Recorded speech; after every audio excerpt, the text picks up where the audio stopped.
marco. Con lo cual es un buen momento para la reflexión y para liberarme un poco de las formas de presidente y poder hablarles un poco más libremente sobre lo que tenemos, sobre lo que hicimos, sobre lo que se viene. Nos han tocado realmente años muy difíciles, no hace falta que se los explique, todos lo saben. Alguien le escuchaba decir que Sergio ahora usa la misma muletilla que yo, que tuvimos que soportar la deuda recibida, la pandemia, la guerra, la sequía. La verdad que todo eso pasó, ¿eh? Y la verdad que todo eso lo vivimos. No es algo que uno está inventando, no es algo que uno está creando. Lo vivió la humanidad toda, no la Argentina. La humanidad entera vivió eso. Nosotros vivimos lo que nos dejó el gobierno que nos precedió. Gracias a Dios que no lo vivió todo el mundo, porque si no la hecatombe hubiera sido enorme. Pero escucho decir también, bueno, pobre Alberto, todo lo que le tocó no pudo hacer lo que debía hacer. Pero ¿cuánto hicimos en medio de todo eso? Porque esa reflexión debemos hacerla, ¿eh? Debemos hacerla. Porque cuando nosotros llegamos al gobierno nos encontramos con esa deuda con el fondo y nosotros exigimos al fondo que nos deje hacer nuestro programa económico y nuestro programa económico tenía un motor central que era precisamente la obra pública. Algunos dirán que soy keynesiano, qué sé yo. Estoy convencido que la obra pública es lo que más motoriza la economía de un país.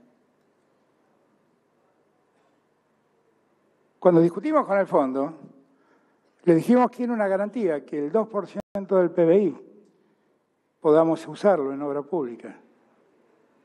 Y el fondo pataleaba, no le gustaba la idea. No le gustaba. De hecho, a quienes nos precedieron, le dijeron que podían invertir en obra pública el 0,4% del PBI. Y ellos lo aceptaron gustosos, ¿eh? Nosotros no. Y lo cierto es que han pasado 4 años, donde nos pasó todo lo que nos pasó. ¿Y qué ocurrió? Ocurrió que pusimos en marcha y estamos haciendo más de 6.000 obras en toda la Argentina, con una inversión que es más o menos del 1,8 del PBI anual, promedio. Ocurrió que 3.600 obras, Cato, ya están terminadas. Ocurrió que pese a todo lo que nos pasó, nada nos detuvo. Que pese a todo lo que tuvimos que enfrentar, le pusimos el pecho y seguimos trabajando. Llegamos al gobierno con 220.000 trabajadores. ¿Miento, Gerardo? 450.000 tienen hoy. O 480.000, estamos discutiendo el número real. Pero lo cierto es que más del doble de lo que recibimos. Nos tocaron tiempos difíciles, pero no dejamos de hacer, ¿eh? No dejamos de hacer. Hicimos obras públicas porque creímos que todo el país la necesitaba. No hay un solo municipio de la Argentina que no haya recibido una obra pública. No hay un solo municipio. Si lo hay, quiero que venga acá, se para ahí y me llame mentiroso. Y a ninguno le preguntamos de qué partido político era, de cómo pensaba, si nos iba a votar las leyes o iba a dejar de votarnos. Eso fue lo que hicimos. Eso fue lo que hicimos. Y lo hicimos por convicción, porque creemos que esa es la política que debe promover un Estado. Escuchaba recién al presidente en sus palabras y en ese plan para los próximos 10 años. Mire, presidente, si en los próximos 10 años ustedes están preocupados porque haya más hospitales en la Argentina, hable con nosotros, porque lo que hacemos hospitales en la Argentina somos nosotros. Los otros lo que hacen es decir que los hospitales sobran y que no tienen médicos. Los que tuvimos que montar 30 y pico de hospitales modulares en tiempo récord, en medio de la pandemia, fuimos nosotros, presidente. No tenga duda, ¿eh?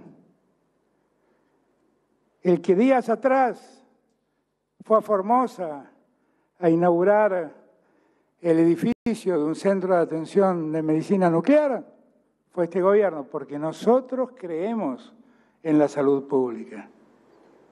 Y nosotros creemos que la salud pública exige que los hospitales funcionen. Y no confiamos en que los hospitales queden en manos de la actividad privada. Bienvenido sea si lo hacen, ¿eh? Bienvenido sea, claro que sí. Pero nosotros sentimos que tenemos la obligación de hacerlo. Y no dudamos, lo hacemos. Lo hacemos.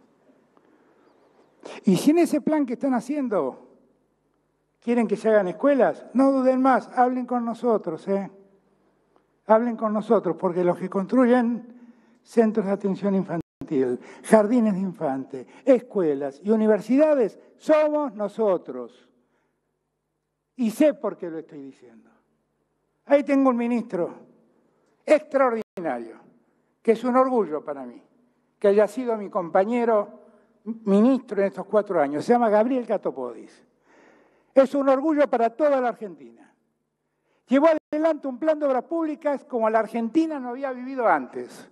Lo hizo con un nivel de transparencia que nadie le puede poner una sola mácula a su gestión.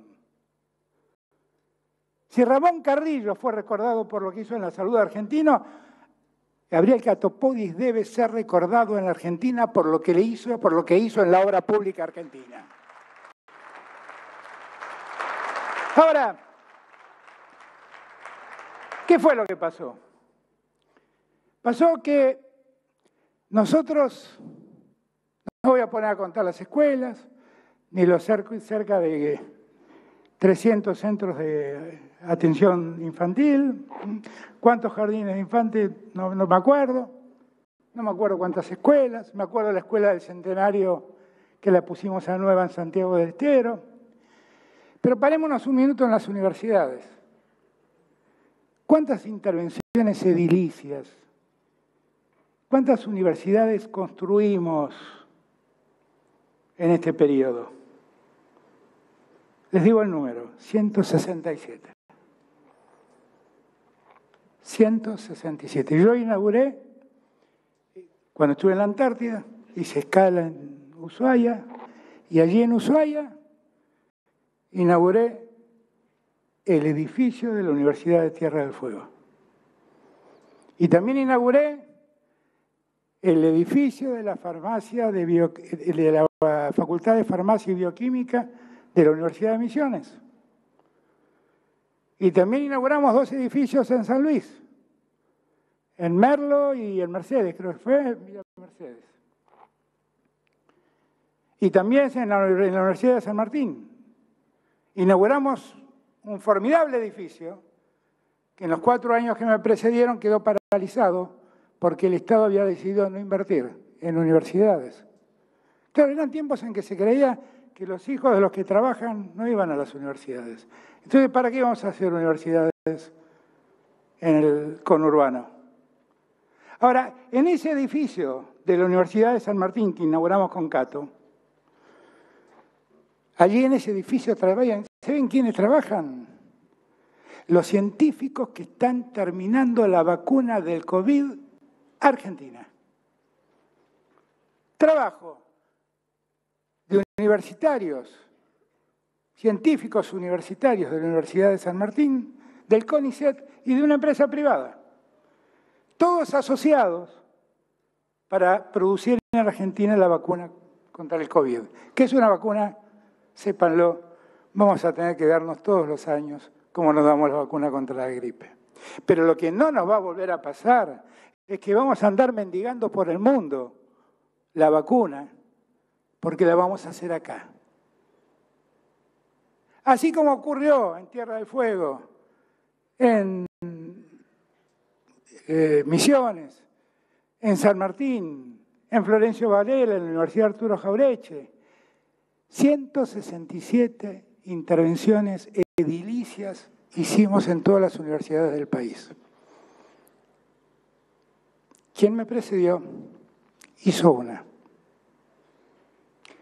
Si le preocupan quién construye las escuelas y quién construye universidades, no discuta más. Venga a hablar con nosotros. Dentro de todo esto, nos preocupa también la logística. Claro que sí. Nos preocupa el transporte. Claro que nos preocupa. Y por eso hicimos miles y miles de autovías que conectan a la República Argentina, que favorecen que la producción argentina se movilice hacia los puertos del Paraná o hacia los puertos del Río de la Plata. Todo eso se hizo con criterio federal. Todo eso se hizo con criterio federal. La misma autovía, la hidrovía, terminó la concesión, la tomó el Estado. En el primer año el Estado ganó 38 millones de dólares administrando la hidrovía. Y tenemos que darle mucha potencia a esa hidrovía, porque por esa hidrovía se abaratan los costos, se abaratan los fletes, y viene toda la producción del norte del país. Todo eso es lo que hicimos. Paro ahí. ¿Le preocupa la construcción de casas? No hable con los que crearon el crédito UBA. Hable con nosotros, que llevamos 105.000 casas terminadas y entregadas a familias argentinas y hay 140.000 construyéndose. Y hay 70.000 créditos dados a familias para que construyan sus casas.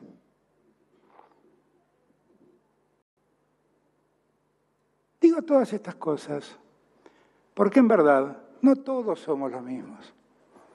En políticas no todo es lo mismo. Estamos los que creemos en que el Estado no es un espectador de la realidad, sino que está llamado a motorizar las fuerzas necesarias para que se mueva, para que crezca, para que todo crezca y para que la distribución sea correcta. Hay 450.000 empleados o 480.000, no sé, por ahí, en la actividad de la construcción.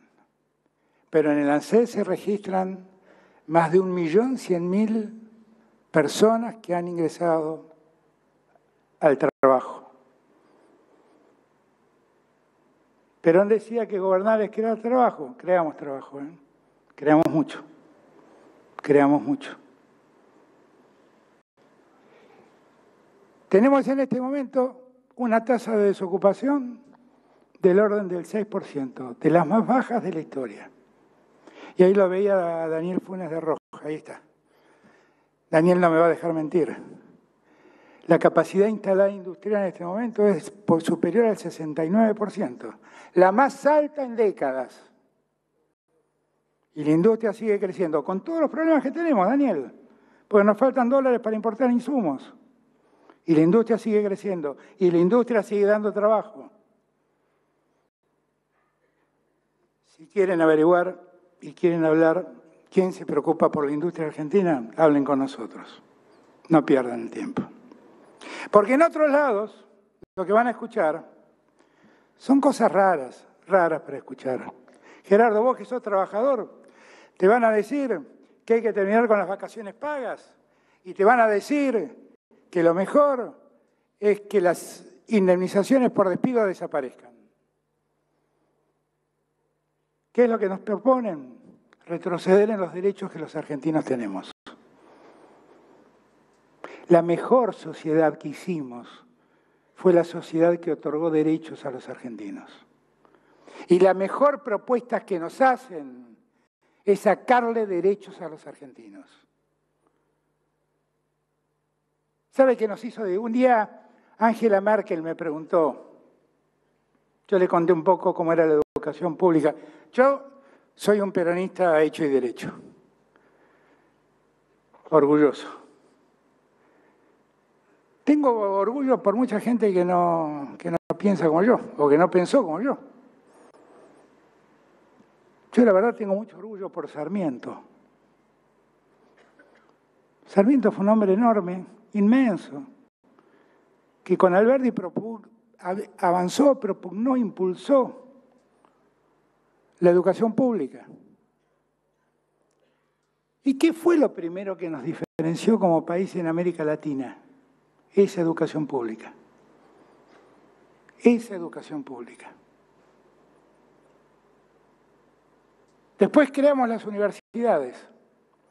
Esos que reniegan de para qué queremos universidades en todo el país, yo me permito recordarles una anécdota personal. Soy además un hijo de la Universidad de Buenos Aires. Fui alumno, soy profesor de la universidad, amo a mi universidad. Todo se lo debo a mi universidad. Cuando la universidad cumplió 200 años, en el 2020, se hizo un acto muy lindo, en medio de la pandemia, y yo tuve que dar el discurso central. Pero antes de dar el discurso central me regalaron la resolución por la que en la ciudad de Buenos Aires se creó la Universidad de Buenos Aires. Y hay que leer los fundamentos. ¿Saben por qué se creó la Universidad de Buenos Aires?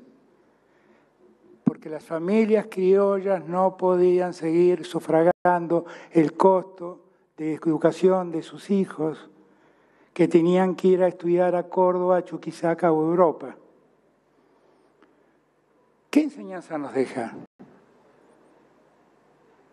esas consideraciones? Que la universidad tiene que ir a la gente, no esperar que la gente vaya a la universidad.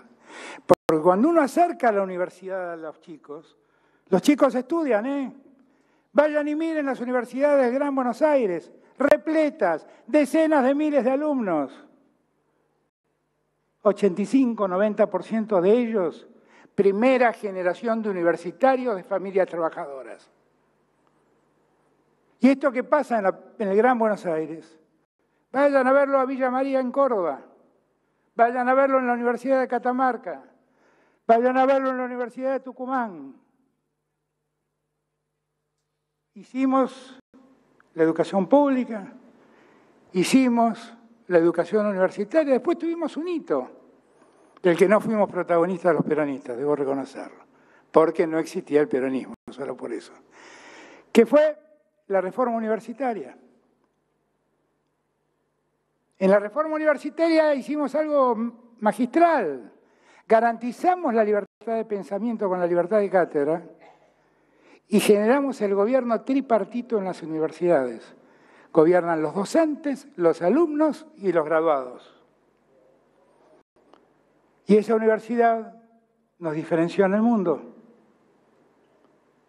No solo la de Buenos Aires, la de La Plata, la de Santa Fe, la de Córdoba. Grandes universidades que la Argentina tiene. Grandes universidades. Y después Perón primero creó la Universidad de los Trabajadores, que es hoy la Universidad Tecnológica, de donde salen los ingenieros que estás necesitando para ese plan. Y además hizo que la educación universitaria sea 100% gratuita. Una vez Merkel, así empezó toda esta historia, terminamos una cena y me dijo, ¿sabe que hay una cosa que no entiendo? Yo hablo con usted y hablo con muchos presidentes de América Latina y lo que me doy cuenta es que Argentina tiene una salud pública muy fuerte, que tiene una educación pública muy fuerte, que sus trabajadores tienen muchos derechos reconocidos. La verdad es que ustedes han construido un estado de bienestar del que Alemania durante mucho tiempo participó y participa, pero no logro entender por qué eso pasa en Argentina y no pasa en América Latina. Entonces la miré, esbocé mi sonrisa gardeliana, esa que es solo para un lado, y le dije, ¿sabe qué pasa, Ángela? Perón solo pasó por Argentina. Eso fue lo que pasó. Ahora, nosotros que reconocimos tantos derechos, no podemos pensar en una sociedad mejor que quite derechos. Porque cuando salimos a construir viviendas, lo que estamos haciendo es garantizar el derecho humano a tener un techo. Es eso lo que estamos haciendo. Y cuando desarrollamos un acueducto que lleva agua potable a ciudadanos argentinos y ciudadanas argentinas, lo que estamos haciendo es garantizar el derecho humano del acceso al agua. En unos días más, 20 días más, Cato, vamos a ir al Chaco y vamos a inaugurar un acueducto de 102 kilómetros. ¿Cuántos? 500 kilómetros. 500 kilómetros. Un acueducto, cruza todo el Chaco. Lleva agua a 450.000 chaqueños y chaqueñas. Esa obra la encontramos parada nosotros. ¿Saben por qué se paró? Porque los recursos que estaban destinados a esa obra se usaron para hacer el Paseo del Bajo en Puerto Madero. ¿Cómo son las prioridades? ¿Que los que vivimos en Puerto Madero andemos más tranquilos con nuestros autos o que 450.000 chaqueños y chaqueñas tengan agua? ¿Se dan cuenta que no es todo lo mismo? ¿Se dan cuenta que es diferente es todo? ¿Se dan cuenta de lo que nos estamos jugando? Ustedes me dirán, bueno, flaco, pero tenemos una inflación muy grande. Sí, tenemos una inflación muy grande, es verdad. Yo recibí el 54%, no recibí cero, ¿eh? Y tenemos que resolverla, claro que tenemos que resolverla. Y cuando yo hacía campaña, decía que una inflación de esa naturaleza, 54%, no se iba a resolver rápidamente, que iba a demandar años. Y va a demandar años. Y los empresarios tienen que hacer su parte, ¿eh? Porque muchos empresarios, no sé si de la construcción específicamente, pero muchos de los que forman precio, realmente han tenido ganancias extraordinarias aprovechando el fenómeno inflacionario. Y esas ganancias no las redistribuyeron con los trabajadores como debieron haberlo hecho, ¿eh? Nosotros tenemos por delante un futuro promisorio, porque también es cierto que el mundo nos está pidiendo todo lo que tenemos. ¿Qué necesita este mundo de hoy? ¿Necesita alimentos? Argentina los produce. Tenemos que dejar de hacer alimentos para animales para empezar a hacer alimentos para seres humanos. Y por eso esa ley de agroindustria, agrobioindustrial, que desde hace 2 años vengo pidiendo al Congreso Nacional que sancione, lo estoy pidiendo por eso. Porque tenemos una oportunidad única para adelante. ¿Qué nos está pidiendo el mundo? Gas como energía de transición la tenemos. La segunda reserva de gas no convencional del mundo. Hidrógeno verde piden.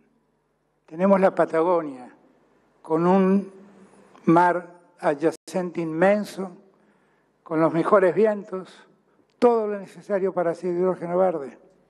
Litio, somos la tercera reserva de litio del mundo. Tenemos todo para aprovechar la oportunidad. Lo que no tenemos que hacer es equivocarnos. Eso es lo que no tenemos que hacer. Tenemos que no equivocarnos. Y tenemos que mirar un poquito para atrás. No hay que mirar tan lejos, ¿eh? Miren 5 años atrás, con eso alcanza. ¿Nos preocupan las pymes, presidente? Sí, a mí también me preocupan. Cuando yo llegué habían cerrado 23.000. Desde que yo llegué creamos 30.000 pymes. Entre las que se reabrieron y las que creamos. Yo creo en ustedes, en los empresarios. Yo creo que una Argentina sin empresarios no tiene futuro, ¿eh? Y yo no creo que el Estado esté llamado a reemplazar lo que ustedes deben hacer. Lo que creo que el Estado tiene que estar al lado de ustedes para que a ustedes les sea más fácil hacer lo que tienen que hacer. Y hacerlo más fácil no es darles prebendas, ¿eh? Es darle condiciones de trabajo para poder proyectar y para poder hacer. Yo sé, presidente, que las redeterminaciones son un problema en un proceso inflacionario como el que vivimos.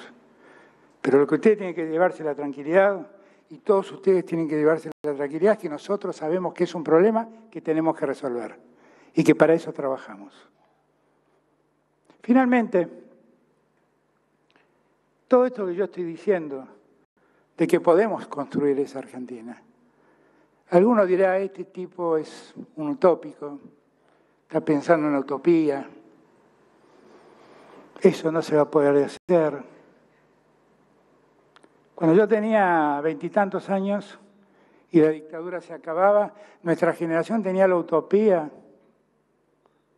de vivir en democracia. Llegó Alfonsín, a quien siempre ayer recordé con tanto cariño en los 200 años de unión con Brasil. Él fue uno de los fundadores del Mercosur. Y con Alfonsín vivíamos de sobresalto a sobresalto, porque cada tanto algún militar se pintaba la cara y amenazaba con romper la democracia. Pero resulta ser que aquella utopía que teníamos se convirtió en realidad. Y este año celebramos 40 años de democracia. Cuando yo termine mi mandato, se cumplirán 40 años de democracia en la Argentina.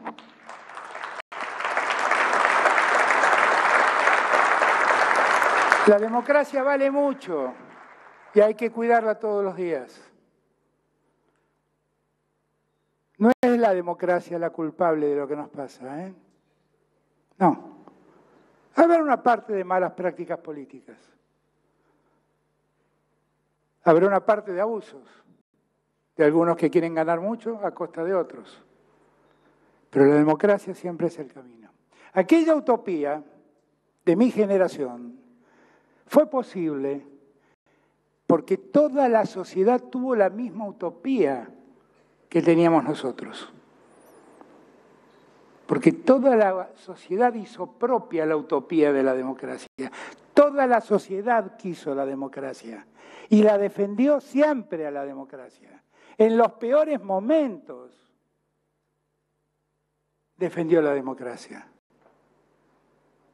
Tuvimos una crisis en el 2001 que nos hizo tener 5 presidentes en 7 días, creo.